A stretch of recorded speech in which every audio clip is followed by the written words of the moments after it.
महाभारत काल के महान गुरु कृपाचार्य तथा द्रोणाचार्य भारतीय इतिहास के ऐसे तेजस्वी व्यक्तित्व थे जिन्होंने अपने ज्ञान, तप और शस्त्र विद्या से पूरे कुरु वंश को शिक्षित किया।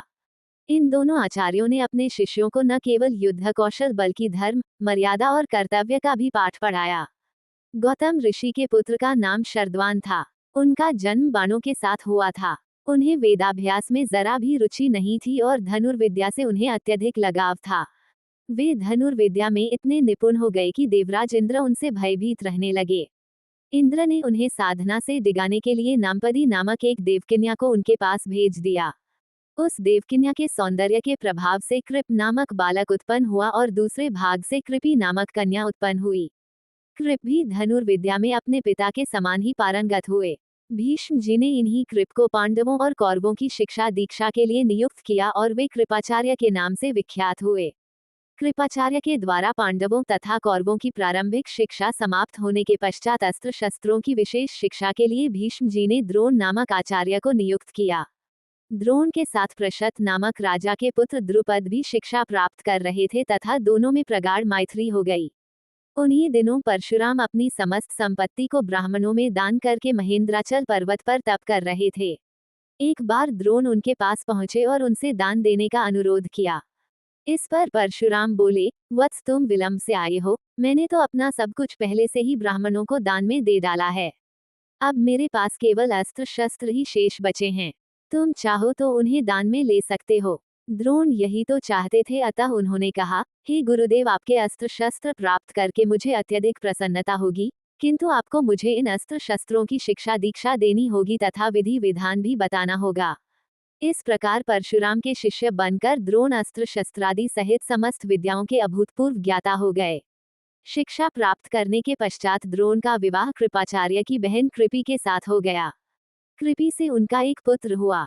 उनके उस पुत्र के मुख से जन्म के समय अश्व की ध्वनि निकली, इसलिए उसका नाम अश्वत्थामा रखा गया। किसी प्रकार का राजाश्रय प्राप्त न होने के कारण द्रोण अपनी पत्नी कृपि तथा पुत्र अश्वत्थामा के साथ निर्धनता के साथ रह रहे थे। एक दिन उनका पुत्र अश्वत्थामा दूध पीने के लिए मचल उठा, किंतु अपनी निर्धनता के कारण द्रोण पुत्र के लिए गाय के दूध की व्यवस्था न कर सके। अकस्मात उन्हें अपने बाल्यकाल के मित्र राजा द्रुपद का स्मरण हो आया, जो कि पांचाल देश के नरेश बन चुके थे। द्रोण ने द्रुपद के पास जाकर कहा, मित्र, मैं तुम्हारा सहपाठी रह चुका हूँ। मुझे दूध के लिए एक गाय की आवश्यकता है और तुमसे सहायता प्राप्त करने की अभिलाषा लेकर मैं तुम्हारे पास आया हूँ। इस पर द्रुपद अपनी पुरानी मित्रता को भूलकर तथा स्वयं के नरेश होने के अहंकार के वश में आकर द्रोण पर बिगड़ उठे और कहा, तुम्हें मुझको अपना मित्र बताते हुए लज्जा नहीं आती? मित्रता केवल समान वर्ग के लोगों में होती है, तुम जैसे निर्धन और मुझ जैसे राजा में नहीं। अपमानित होकर द्रोण वहां से लौट आए और कृपाचार्य के घर गुप्त रूप से रहने लगे। एक दिन युधिष्ठिर आदि राजकुमार जब गेंद खेल रहे थे तो उनकी गेंद एक कुएं में जा गिरी। उधर से गुजरते हुए द्रोण से राजकुमारों ने गेंद को कुएं से निकालने लिए सहायता मांगी। द्रोण ने कहा, यदि तुम लोग मेरे तथा मेरे परिवार के लिए भोजन का प्रबंध करो तो मैं तुम्हारा गेंद निकाल दूंगा। युधिष्ठिर बोले, देव, यदि हमारे पितामह की अनुमति होगी तो आप सदा के लिए भोजन पा सकेंगे। द्रोणाचार्य ने तत्काल एक मुट्ठी सीख लेकर उसे मंत्र से अभिमंत्रित किया और एक सीख से गेंद को छेदा। फिर दूसरे सीख से गेंद में फंसे सीख को छेदा। इस प्रकार सीख से सीख को छेदते हुए गेंद को कुएं से निकाल दिया। इस अद्भुत प्रयोग के विषय में तथा द्रोण के समस्त विषयों में प्रकांड पंडित होने के विषय में ज्ञात होने पर भीष्म पितामह ने उन्हें राजकुमारों के उच्च शिक्षा के नियुक्त कर राजाश्रय में ले लिया और वे द्रोणाचार्य के नाम से विख्यात हुए। इस प्रकार कृपाचार्य और द्रोणाचार्य का जीवन हमें ये शिक्षा देता है कि एक सच्चा गुरु वही होता है जो अपने शिष्यों के चरित्र और जीवन निर्माण में महत्वपूर्ण भूमिका निभाए। इन महान आचार्यों का योगदान भारतीय संस्कृति और शिक्षा परंपरा में सदैव अमर रहेगा।